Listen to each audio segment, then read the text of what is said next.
Good evening and welcome to the third episode in our new series on vocations, particularly Old Roman Catholic vocations to the sacred ministry and to the religious life.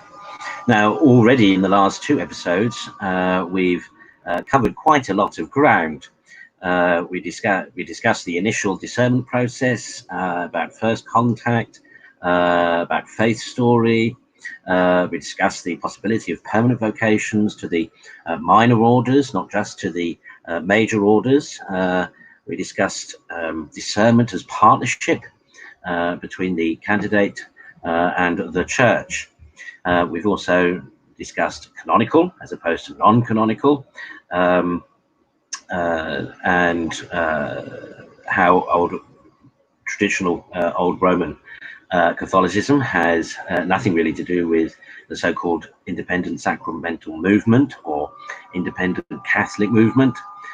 We talked about the reception of former Roman Catholics, and particularly former Roman Catholic clergy, the abjuration of heresy, and the need for qualifications, both theological or otherwise, especially for those who are in their younger years, shall we say, applying for the sacred ministry. So already we've discussed quite a lot. Now, it does seem that I need to give some further clarification to a couple of the points made previously for the benefit of those who didn't quite grasp what it was I said. So let me begin again by pointing out that with particular reference to this program, it is the Orthodox Old Roman Catholic Communion's policies that we are discussing and that I'm sharing and reflecting upon.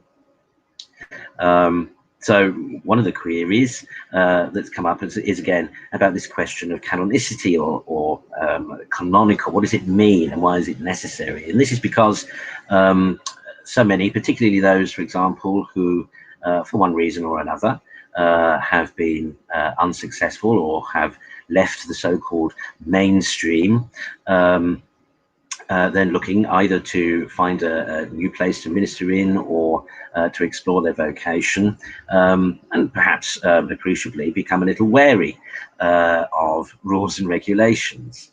And sometimes that's, as I say, appreciable, that's understandable. It is true sometimes, of course, that rules and regulations don't always work in the way they're supposed to work. Like any other human system, they can be abused and they can be misapplied. And we've all of us, one time or other in our lives, probably experienced that in a whole host of different scenarios and situations. It's all a part of growing up and daily living. Society, for example, our rules and regulations change all the time. The rules and regulations of the workplace, even at home, our rules and regulations change. And sometimes we have been victims, sometimes we have been guilty of transgressions, etc. And the church, is, although divinely instituted, is a human society. And so it needs rules and regulations, as everybody has been able to see in recent months. When people give up when people give up systems of discipline and laws and regulation, things tend to go to pot. And St. Paul, of course, and all the apostles were very keen to ensure that everything in the church was done decently and in order. And if we look at the development of the church's tradition, if we look at the development of canon law, for example, we find again that at various times the church has found it necessary to clarify things and to impose systems to ensure that what is decent and in order is followed and done properly. And in many ways, this is a form of safeguarding. I know that's a very popular phrase at the moment for all sorts of, again, appreciable reasons. But ultimately, that's what canon law really is about. But there is a principle in canon law that many people perhaps are ignorant of or they forget, and that is that the salvation of souls is the highest law, which means to say that various times when it's appropriate.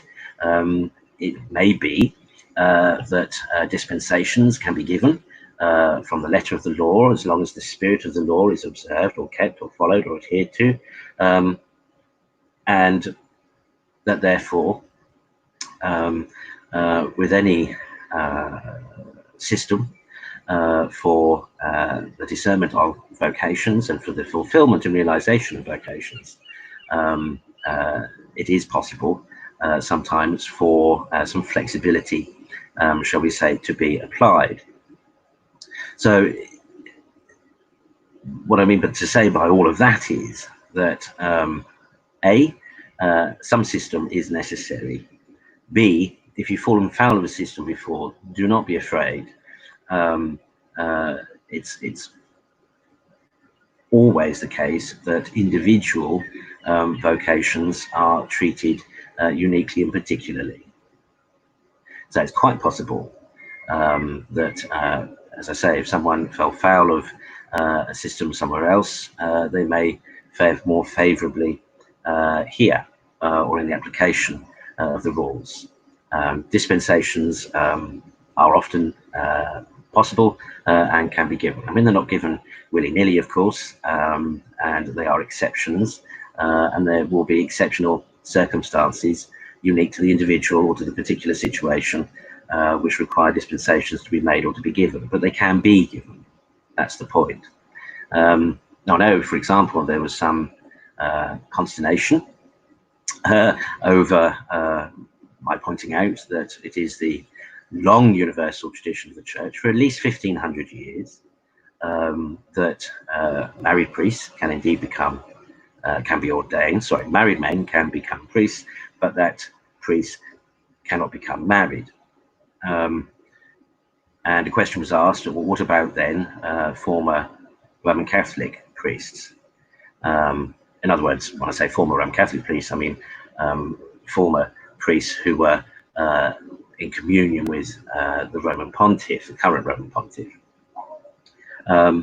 What about them if they, especially if they've left the Roman Catholic Church in order to pursue marriage? Well, here I think it's important to remember a couple of things. One is that any man who discerned vocation in the contemporary Roman Catholic communion will have known throughout his discernment process that the Latin rite in the Roman Catholic communion has compulsory celibacy for those in sacred orders, especially those in the major orders. That's a policy that's been around since the 11th century. And anyone who is discerning vocation, anyone who is being formed for the priesthood or for the major orders in the Roman Catholic communion knows and understands that celibacy is a requirement and it is an obligation. It is a discipline within the Latin rite. Therefore, when they make their vow, when they take a vow to observe clerical continence and chastity and celibacy, they do so after several years of discerning that it is in that particular ministry and in that particular way that God wants them to realize and fulfill their vocation. Remember that the average length of seminary formation, or indeed the average length of time from entering seminary until ordination to priesthood in the contemporary Roman Catholic praxis is about 7 years. And that's without discernment process beforehand. So, which of course will vary with the candidate. It's not likely to be less than 18 months to 2 years before somebody goes into seminary. So whilst, of course, things do change for people, of course they do, people may perceive later on this was perhaps not the right path for them. Even so, let's just remember that those called to ministry to the priesthood in the Roman Catholic Church are discerned and formed with celibacy in mind, and for quite a few years in that process of discernment and formation. Now, that's not to say then, of course, as I said, that it may turn out that that was perhaps not right for them. Even if seemingly a vocation is realised, i.e., even though somebody may have felt called to the ordained ministry in the Roman Catholic Communion and went through all the processes, it's still possible, of course, that they didn't necessarily feel called or able to commit to the celibate discipline. And that's a perfectly reasonable thing to think of or to suggest. But in which case, if they leave the contemporary Roman Catholic priesthood, there's a proper way for them to do that. And that is to seek a dispensation from the Holy See, in other words, ultimately from the Bishop of Rome, who can dispense them from their vow of celibacy. There are a couple of principles to remember here. That once somebody is ordained a priest, or forever a priest, that cannot be undone, as it were. Even the discipline known as laicization, which is effectively what this dispensation allows for, it doesn't change the ontological nature and character of the person who's been ordained. Once a priest, always a priest. However, what laicization does, of course, is take away the canonical clerical obligations on the individual who had been ordained. In other words, it takes away from them the obligation of celibacy. It takes away from them the obligation of reciting the office, of fulfilling priestly duties and a priestly life, etc. So effectively, as it were, to all intents and purposes, reduces, puts them in the same condition as a layperson. That's all laicization means. They can't actually take away the priesthood from someone, but they can just dispense from all the obligations. Now that's the proper and the correct way to leave the ministry, the active ministry of the Roman Catholic Communion. It's a canonical process. It's clearly delineated, so that it's a very straightforward process. Now, this is relevant. Why? Because, as I said before, the Orthodox Old Roman Catholic Communion follows canon law. So anyone who applies to us, of course, the principles of canon law will be applied to their application. And one of the things that we would need to know if anybody has or had canonical status elsewhere. So if they were a priest or a religious, for example, if they'd been a monk or a nun, it would be important for us to know their canonical status with their previous communion and what that status currently is. And this is so that, don't forget that while, as I explained last week, while old Romanism is separate at the moment from the Roman Communion, and as I explained last week, through no fault of our own, nonetheless, that is the present situation. Nonetheless, it is the ultimate hope, of course, as it should be of all Christians, to realise Catholic unity, to realise the unity of the Church, which means then that those who follow the universal traditions and customs of the Church must follow them, and obviously that means being aware of and applying and utilizing canonical principles. So as I've had to explain myself several times to former Roman Catholic priests who have left and become married, it's the first question that we need to know is, what is your canonical status with Rome? Really, because if union, if unity should ever happen, then of course it will be a relevant issue, be a pertinent issue. So what is your canonical status with Rome? Now hopefully they will say, well, I applied for dispensation, it was granted, here is the rescript, which is the piece of paper, the letter, if you like, the certificate from the relevant Vatican dicastery, which says I have been dispensed from all the obligations and conditions of the clerical state, which would therefore mean that said person was then free to marry. Now, as I also said, and this is where it gets a little bit complicated, as I also said previously, from the old Roman perspective, there is a doubt concerning contemporary Roman ordination rites.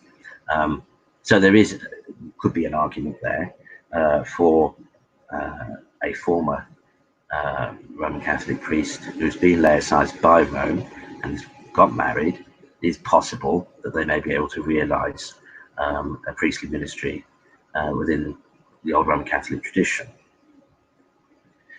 But it's, I can't say that as a general rule or principle, because as always it depends on the individual's circumstances. And indeed, this is why I refrained from giving a full answer to the person who left a question in the comments about this scenario, this kind of situation, because really it's too delicate, both in terms of in all ways, for a hard and fast rule, as it were, to be given. But it is entirely possible, shall I say, it is possible for a former Roman Catholic priest who leaves the Roman Catholic priesthood and communion and is received as an old Roman. It is possible for them possibly to contract marriage before continuing or receiving conditional priestly ordination and exercising a priestly ministry. It is possible, but it depends, as I say, on the different scenarios. But it is important, it is relevant, read those two canonical systems, meaning the old Roman system and the contemporary Roman system. Because, as I say, I hope, of course, the event is that we will realize Christ's prayer for his church, which is true unity and true communion amongst all believers. So it is for that reason, for that in mind, that we have to follow canonical procedure. And to answer another point, another question or a comment that was made, that's why, as old Romans, we follow canonical norms and customs and traditions. We can't do otherwise. I mean, why would we do otherwise? It's not for naught that Holy Church, in her history, developed these rules and disciplines, etc. And who are we, especially we who would call ourselves Catholic, who are we, as it were, to just ignore them or undo them? It's not our place. We don't have, as it were, the authority to do that. We can apply such dispensation as is allowable within the norms, and we can do that with pastoral sensitivity and application. Of course we can. But it's, who are we to alter, as it were, the traditions and rules that ecumenical councils established. See, that's one of the key things I think, re-understanding what old Romanism is about. See, it is about restoration of true tradition. In fact, it's about the continuation of true tradition, but also about the restoration of true tradition.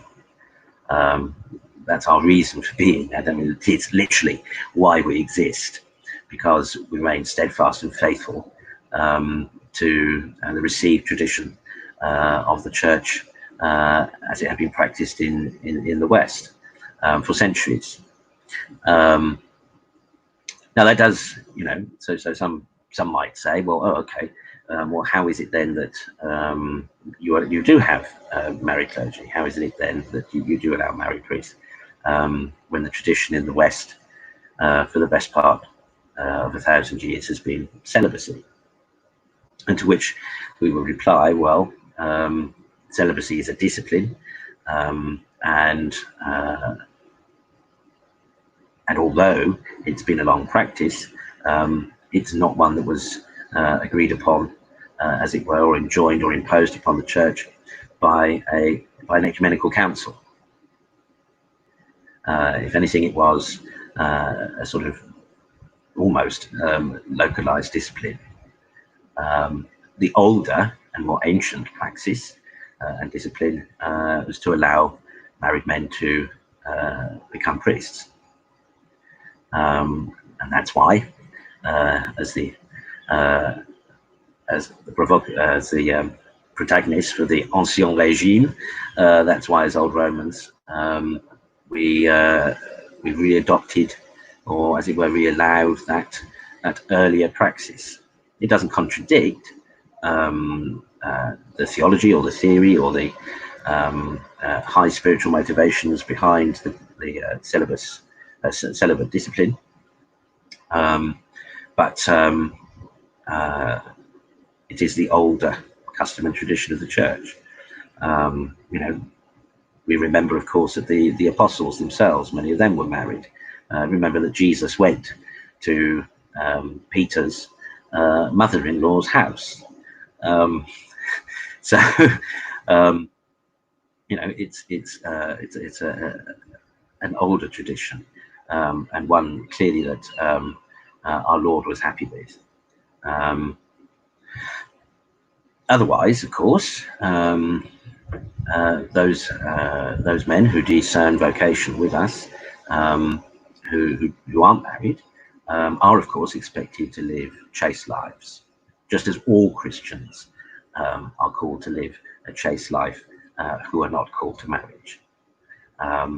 So that may effectively mean celibacy for some, in the sense that they may never marry, may never discern a vocation to marriage. But as I explained in Late Night Catechism, which is another series on Wednesdays,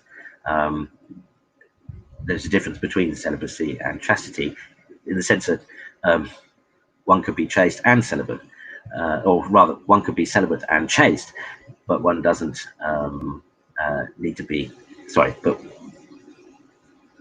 one could be chaste without being celibate. But if one is celibate, one is required to be chaste.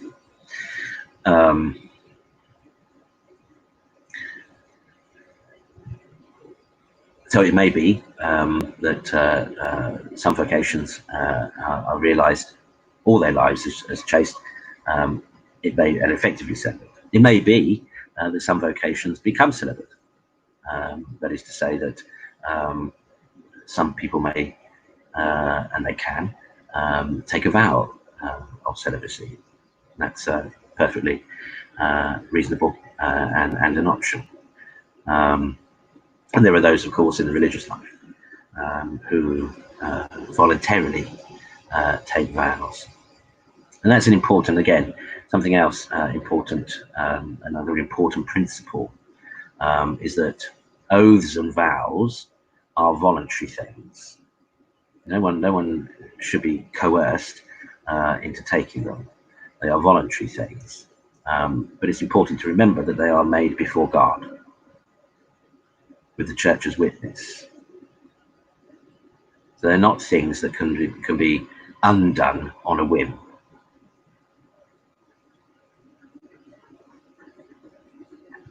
And that's why a canonical process of discernment and dispensation applies.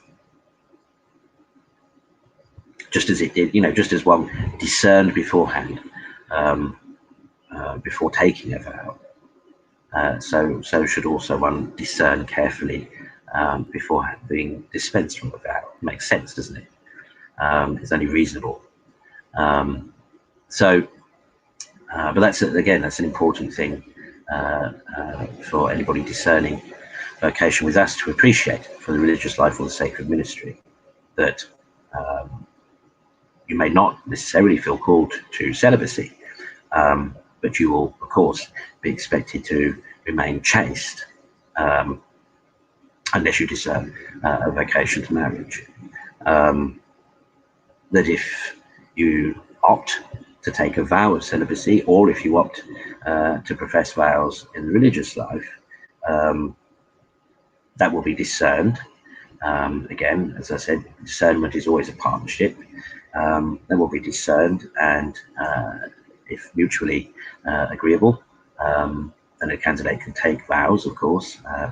Somebody can profess themselves to the religious life, but likewise afterwards, if later on things change, whatever, again, that needs to be discerned before dispensation can be given. And as I say, this is all, again, following the canonical system, and that means everything is recorded, and that means, at some later time, should full communion be restored in the church, or then the paperwork, the reasoning for its application, re-canon law, etc., is there, and could be, rubber stamped or approved or adjudicated on by whoever needs to do that later on. But that's why we have a canonical system. That's why, as a communion, we follow a canonical system. As I said last week, if you're shy of rules and regulations, etc., then you might be better off going to the independent sacramental movement, so-called, and where anything goes. That's fine. That's up to you. That's but if you want to be Catholic, being Catholic means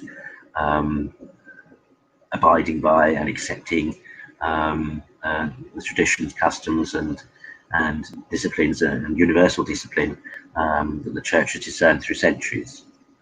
It's all part and parcel. It's all one package. There is no such thing really as cafeteria Catholicism, where you can just pick this, that, and everything else. If you want that, you can as I said, go off to the independent sacramental movement or independent Catholic movement, so-called. But if you want to realize ministry or vocation in an authentic Catholic ecclesial body, then we may be the right fit for you.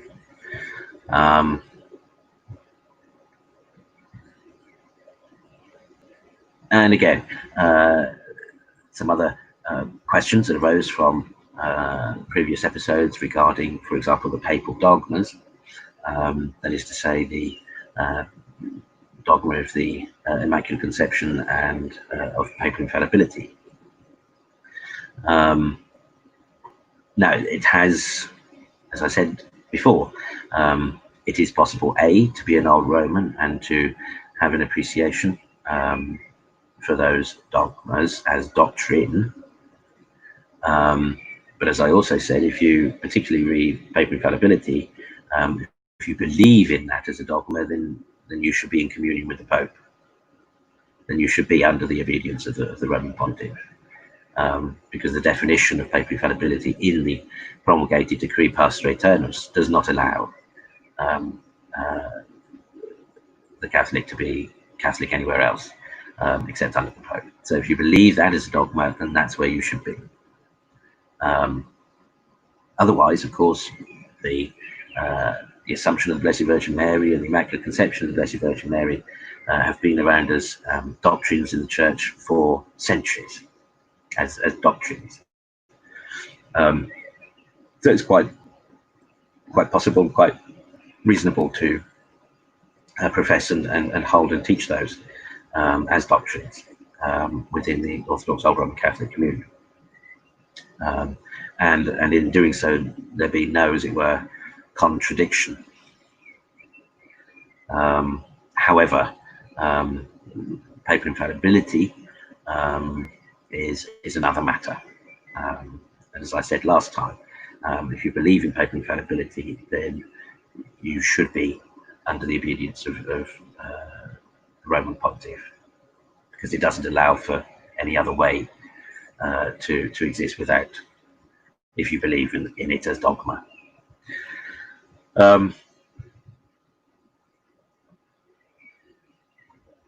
And to continue then, really that point, another clear thing to be said is that, you know, for example, sometimes ignorant and unthinking people will try to accuse old Romans of being schismatics or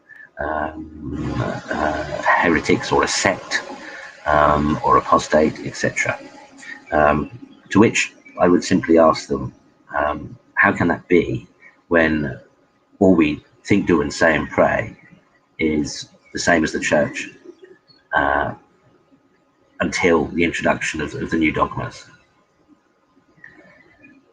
To condemn us as heretical for simply continuing those beliefs and those doctrinal positions would be to condemn the whole of the Church before the 19th century, which of course is ridiculous.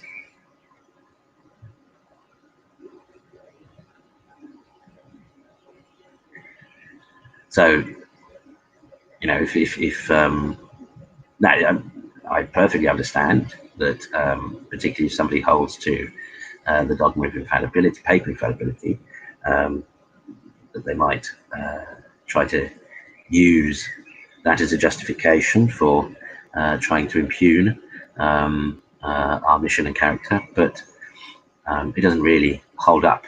That's our point, isn't it? I mean, that's the whole reason why we exist, because it doesn't hold up. Because to accuse us of being heretics for simply maintaining what the Church has always maintained, it doesn't wash, it doesn't work, it's illogical.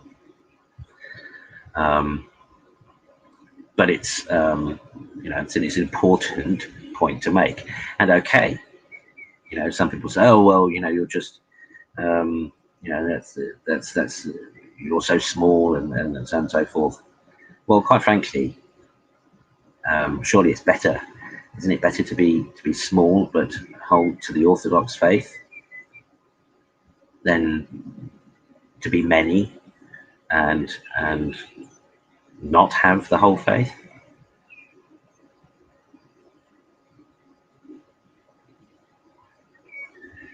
I mean, this is an interesting point, but it's one that, you know, certainly if you are discerning vocation, particularly to the sacred ministry with us, as I said before, it's subtle but important distinctions, and of course we will expect, why wouldn't we, our ministers to profess the faith with us, as it was held always, everywhere, and believed by all for the better part of 2,000 years, without recent additions, and to be able to justify and apologize to others for that. And when I say apology, I mean apologia. I don't mean to say sorry for, I mean to explain. But it's an important distinction to make.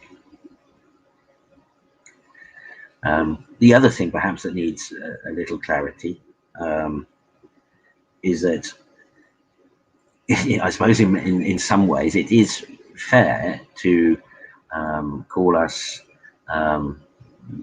or to regard us simply as Romans, but without the Pope. Because to all intents and purposes, that is exactly our situation. But as I said last week, it's not because we're anti-papal. It's not because it's not because we think that there shouldn't be a Pope or anything like that. It's simply because we think the present Pope or the Pope since papal infallibility are in error. And as I explained, I did explain, yeah, at the end of last week's episode, that as old Romans, we don't exactly claim jurisdiction. We claim to exercise jurisdiction on behalf of and until such time as the bishops of Rome are no longer in error.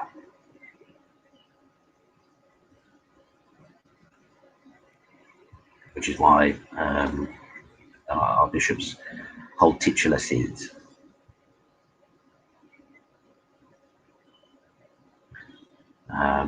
Oh yes, I remember now. That was Wandering Bishop last week. The end of Wandering Bishop last week. Somebody asked, why don't we have a cathedral? Why don't we have a cathedral or have cathedrals? Well, that's why, because we're essentially titular bishops.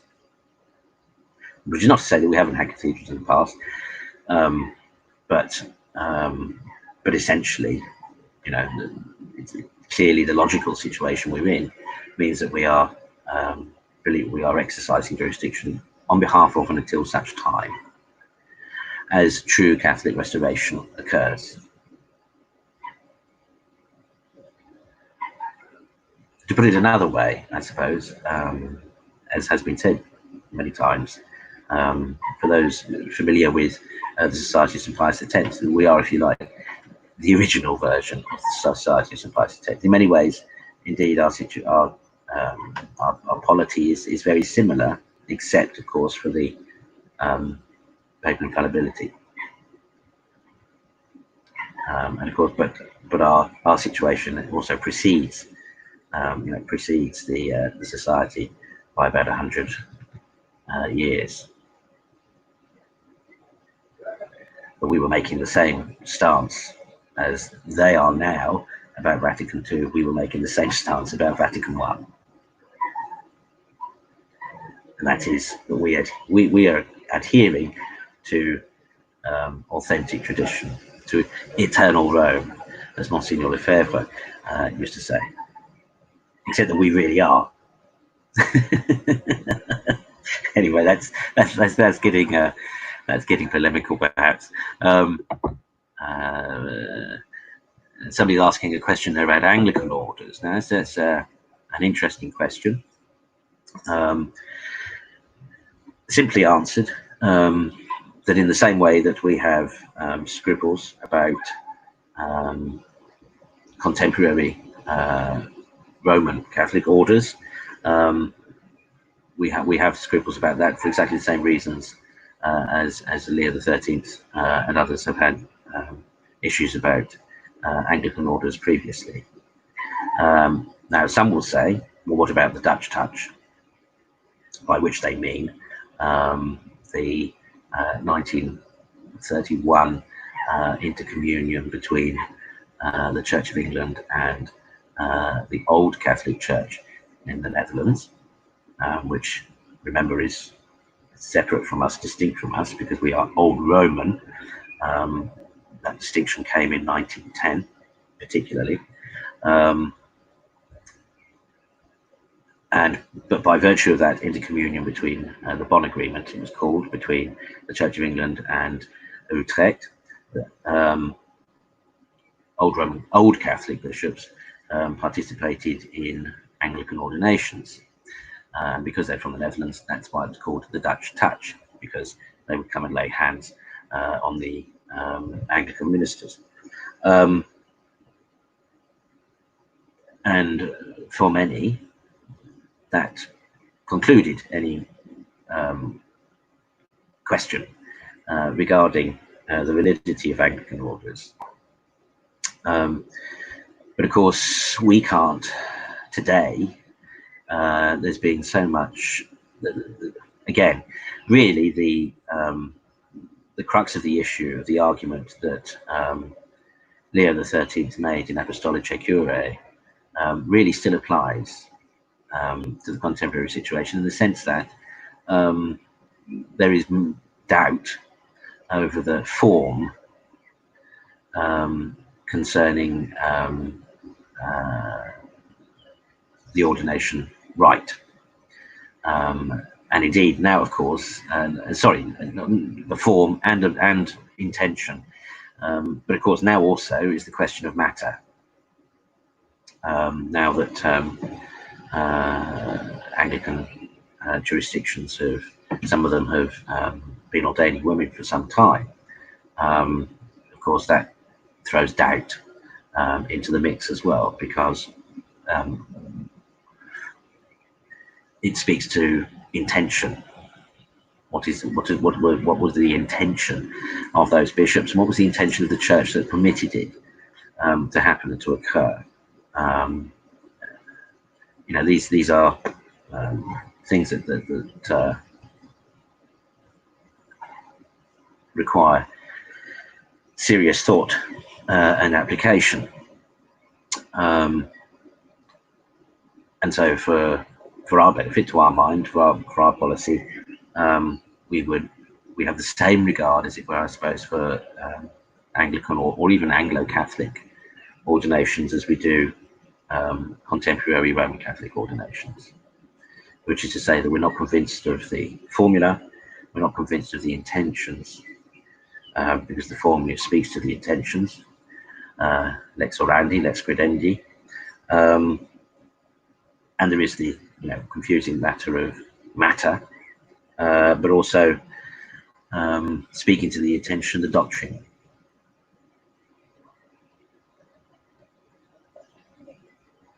If a church can decide to alter the praxis and application of a sacrament in direct contradiction to centuries of church teaching and praxis, then that suggests there is something about that church which isn't quite right, because they're manifesting a belief that is based on somewhere along the line has gone wrong.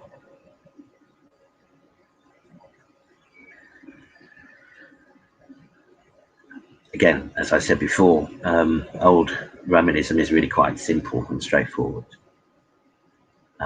We just do what has always been done, and then there is no question. You see, there is no doubt.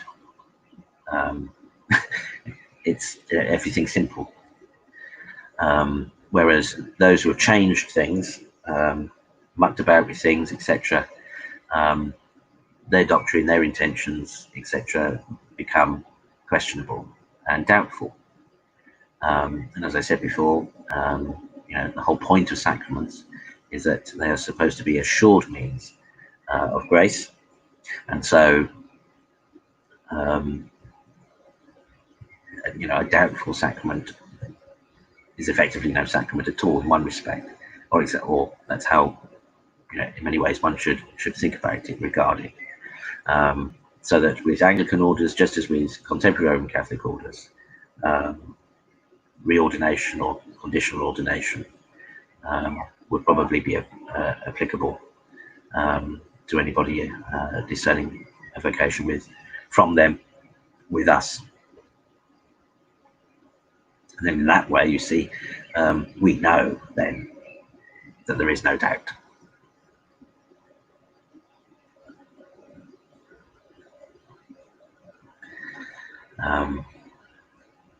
Again, you see, this is what I consider, a positive aspect to the old Roman polity and situation.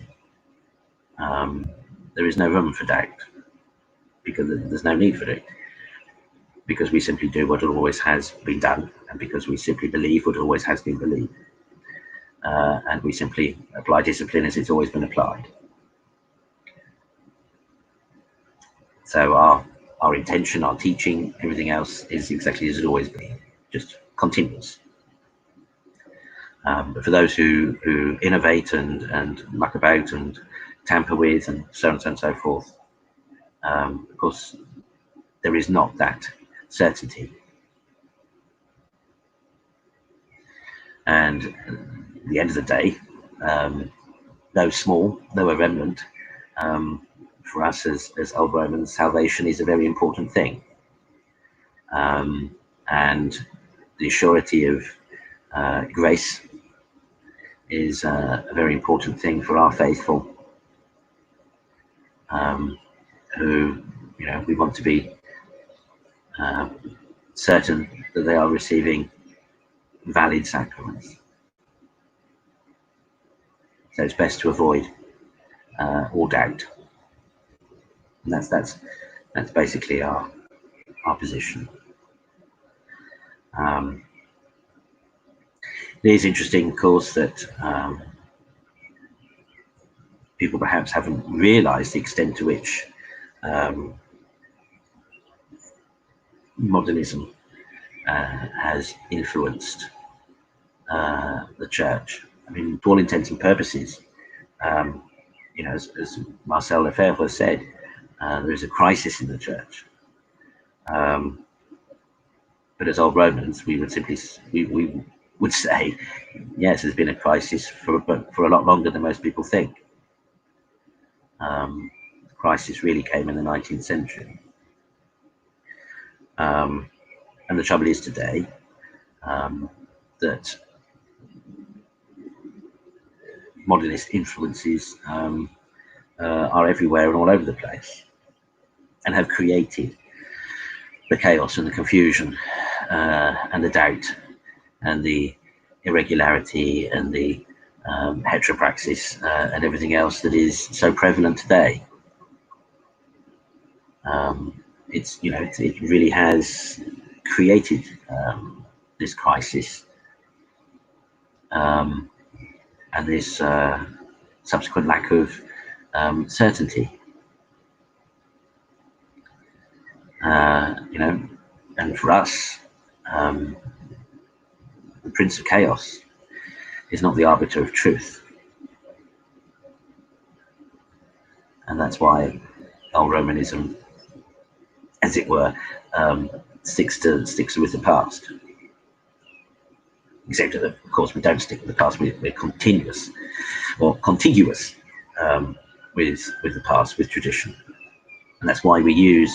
Again, somebody asked about the Tridentine liturgy and our adherence to the older form of Mass and administration of the sacraments. Again, for the same reasons. This was the Mass, the formula of Mass for which most of the saints were grown and developed in the West. Even some of the even those who were made contemporary saints that were themselves formed with the older liturgy and with the older customs, pious customs and devotions and traditions. People like San Pio Pietrelcina, Padre Pio, even Mother Teresa of Calcutta, St. Maximilian Kolbe, and various others. You forget that many people forget that they were alive before and formed in the religious life and formed in their vocations and discerned their vocations and grew in their vocations and grew up in the older culture and tradition, particularly with the older Mass and rituals. And that's why we continue with those older forms of worship. I mean, why wouldn't we? For centuries, that form and those forms and styles of worship have produced saints. Remember that we say the Tridentine Rite, but that's only because Pius V tidied it up and codified it in the 16th century. But the form of Mass, sometimes is alternatively called the Gregorian liturgy or the Gregorian Rite, is itself, enjoys an even older title of being the Divine Liturgy of St. Peter at Rome. It goes way back. The traditional form of Mass goes back further than 1500 years. I mean, it is arguably, liturgical scholars, say that it is arguably the oldest extant form of the liturgy of the Mass. So why would we give it up? Why would we alter it? Why would we change it? This is what nurtured saints. All the great doctors of the church, all the acclaimed doctors of the church grew up with this, were formed by this Mass and its spirituality. Why would we lose that? Again, some people say, oh, well, what about the Latin? Well, that can be learned. And why shouldn't it be learned? And the point is Latin was the everyday tongue of at one time the empire, and then subsequently of law, of education for centuries. Even in the 19th century, and even to this day, actually. For example, at Oxford, on various days of the year, I think, and once a month, they use a Latin translation of the Book of Common Prayer. Why? Because at the time of the Reformation, Latin in the university community was the common tongue, the vulgar tongue. it was the common tongue. The other advantage, of course, with Latin is that nothing changes its meaning. I mean, there are all sorts of arguments I could rehearse justifying continuous use of Latin. And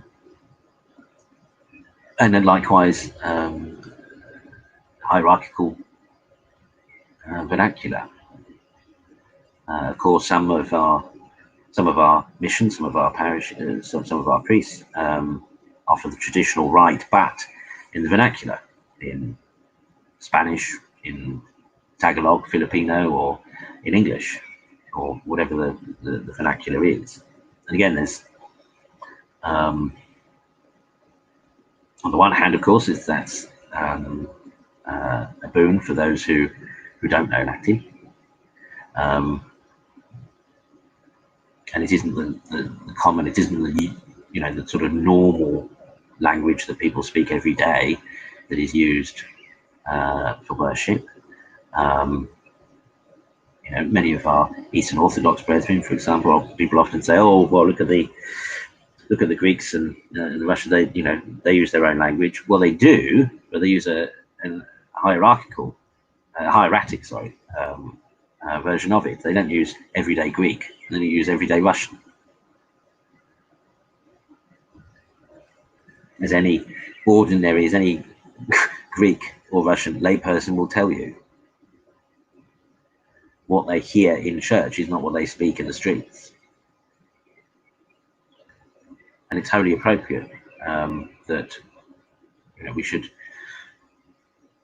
verify, as it were, the atmosphere and the discourse that we have with the Almighty, with the Divine. We shouldn't really speak to God in the same way that we speak to one another, should we? He's God.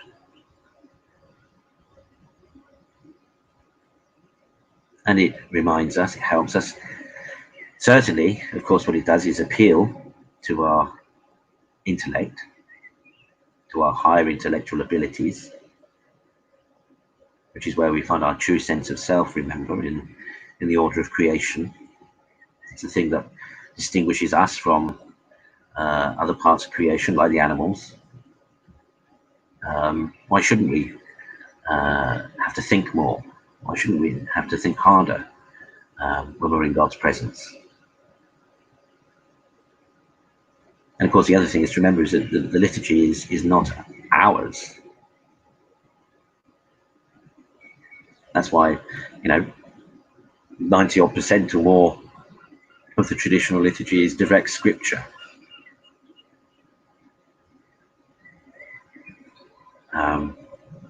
Because it is joining in, it's participating in the worship of Almighty God by His Son. The Divine Liturgy, especially the Mass, especially. It's Christ's offering of Himself as High Priest and Victim. So it shouldn't be. Why should it be every day? Why should it be everyday normal? It's supposed to elevate us, to remind us of the exalted place that God is calling us to. Re His image and likeness, which is, the whole point of the Christian faith.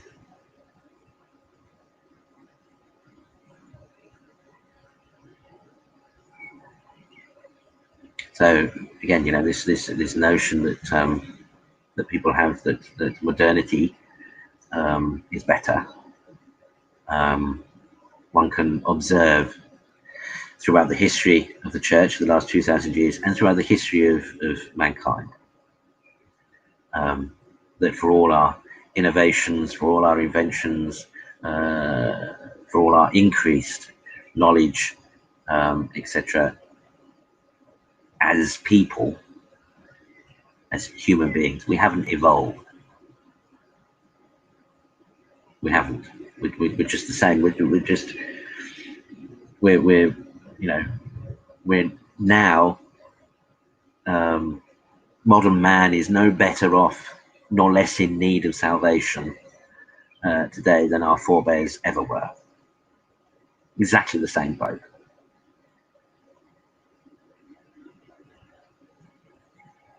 If anything, I suppose one could argue it's maybe worse because of the arrogance that comes with thinking that anything later is better than anything that went before.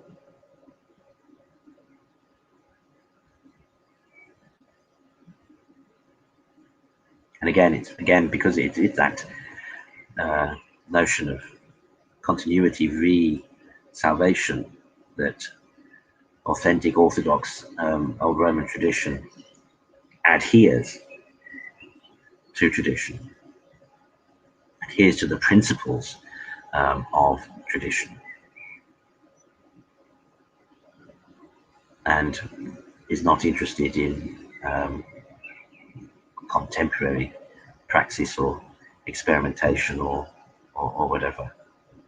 Because all this stuff of today, all these new approaches to liturgy and so on and so forth, as yet the results are untested, aren't they? As I say, even the post-Vatican II saints that are being canonized, the majority of them were formed in holiness in the older praxis, in the traditional praxis, custom and culture and sensibilities.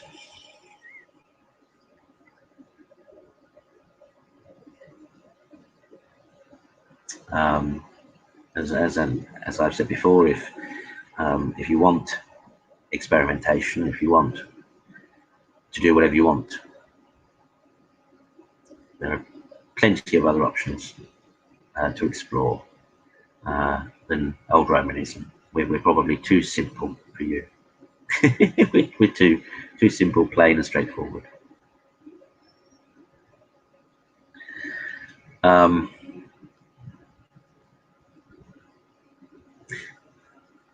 finally, for this episode, I do want to speak to the nature of the kind of vocations that and individuals that we as a community particularly are interested in. As I said previously, we're not desperate for vocations, but we are desperate to realize vocations. And anyone who is truth seeking, anyone who is in search of an authentic and continuous expression and manifestation and living and teaching of the faith is certainly welcome to explore their vocation with us. Absolutely, 100%. If you are someone who has been inspired by the lives of saints of the past,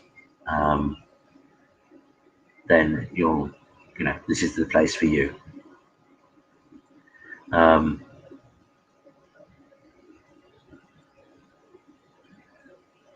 But it does require perhaps a higher level of personal commitment than pursuing a vocation in other places might.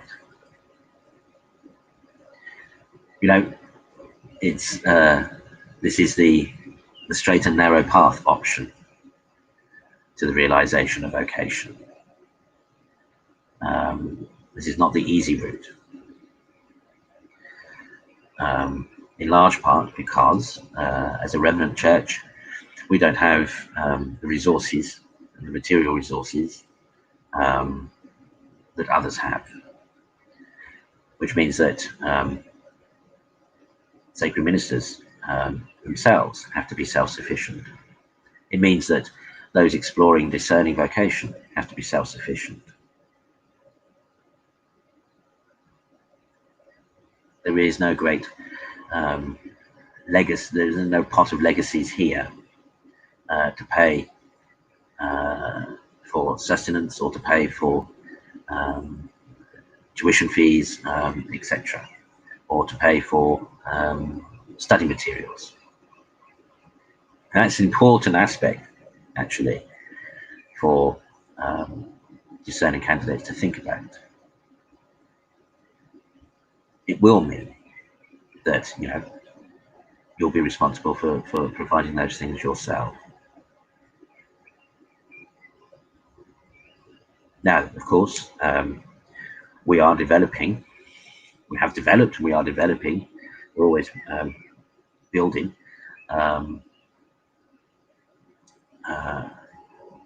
accessible resources in terms of, certainly for learning,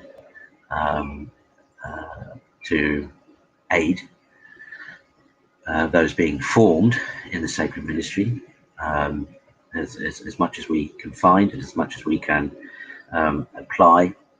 We're putting resources online and teaching online.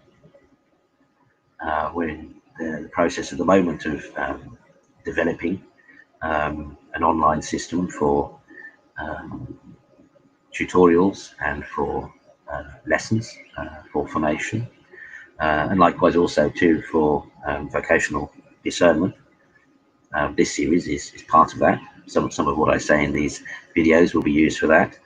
So as far as we are able, and often at individual costly sacrifice, both of time and of resources ourselves, we're putting those things together to make things slightly easier for those who will discern a vocation with us.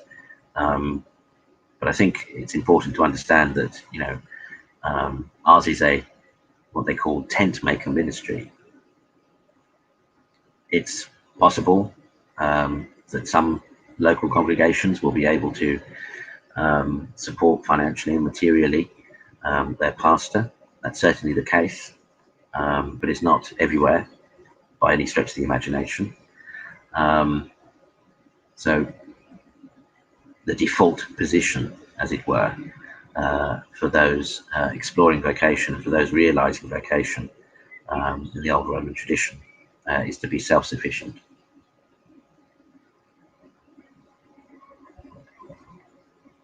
If you like to use another phrase, is bivocational. Now, some of you may recall that in the first episode, I spoke to the gifts, talents, skills, and abilities that God blesses everyone with, which are to be, which some people discover, hone, discipline, and become become experts with, and use for their lives, or use for their careers. But ultimately, of course, those things really are supposed to contribute to the life of the church and to the body of Christ. So in many ways, really, bivocation in many ways is perhaps more authentically what a sacerdotal ministry, after the manner of the apostles and the early church, should look like. So if you have, especially this is particularly for the young, if you have identified skills, talents, and abilities that you could hone and develop and discipline, and could make a career of, then you should do that. You should do that.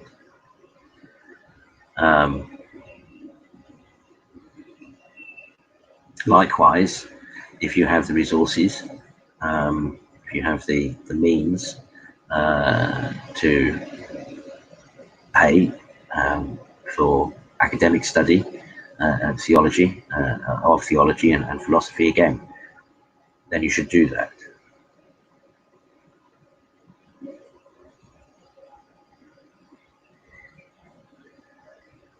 In many ways, this is a realistic appreciation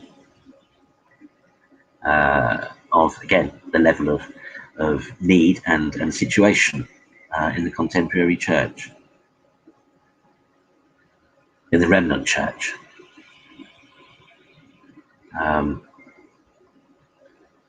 So if you have skills as a musician, if you have skills, if you have a penchant for the law, if you have artistic skills, etc., then hone those, develop those. If you can make a career to support yourself financially from those, do so.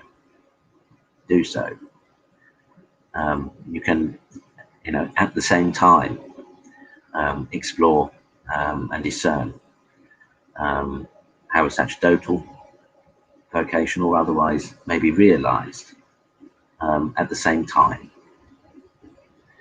And if you are young, then I particularly, strongly actually recommend that should be your course of action in the first instance. And as I said previously in an episode, there are plans, and even when we do have a full-time residential formation house or centre, even then the younger candidates will be expected to train, develop, discipline, hone relevant skills, talents and abilities that they identified, so that if a sacerdotal vocation is not for them, then they've at least got, they've at least spent that time developing the other skills, talents and abilities God has blessed them with, to use otherwise to support themselves and to explore and realize their vocation with Him elsewhere, in another sphere, in another field, another sphere, etc. The same also is true to some extent of the religious life. which is better, really, I suppose, to be understood and realised at the moment in the remnant church as more akin to a common life. Common life, meaning to say that those who share a particular charism to the religious life would be responsible, themselves for, again, the sufficiency materially, the material support and foundation of that realized vocation together.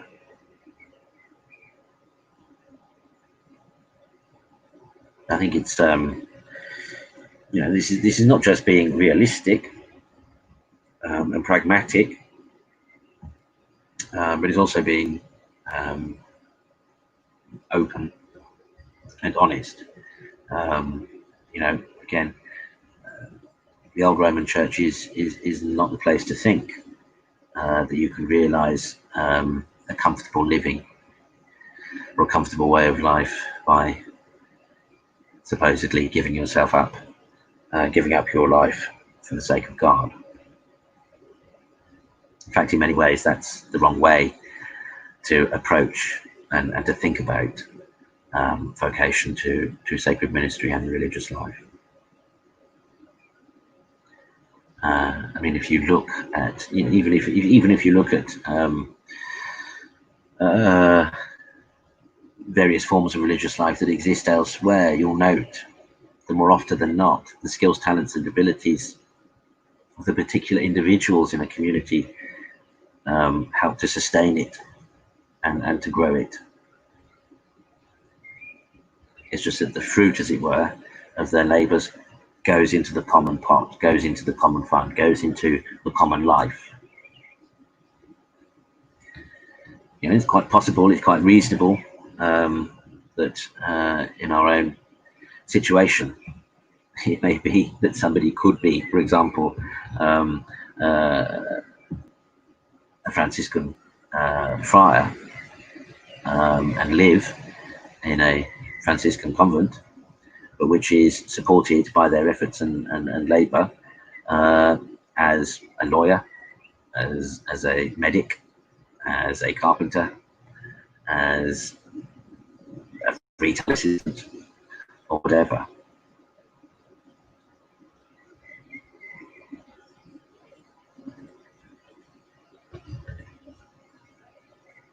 In many ways,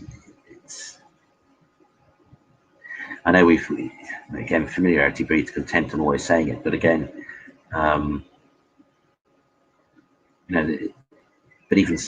even, we've after centuries, particularly in the West, we've grown used to benefiting from the legacy of those founders who did all the hard work to get things going. And to some extent we forget. I mean, for example, if you think of St. Benedict, or if you think of St. Anthony, when they were developing monasteries, they were doing so with their own hard graft, with their own hard labour, as were those disciples who were with them.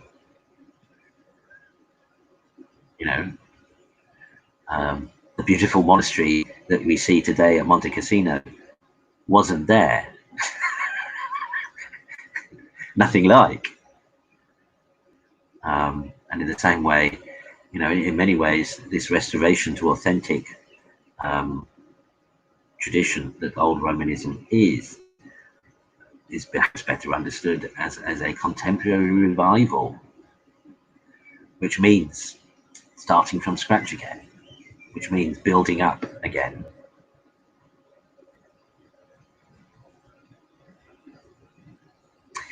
But anyway, we'll leave things there, I think, for this week, but we'll certainly return to that theme perhaps next time. Of course, comments, questions, please don't be shy. Feel free to ask. and uh, do make contact, and remember to make contact more than once. Remember that, when you make contact, we've already begun discerning. We're watching, we're waiting, and we're most certainly praying.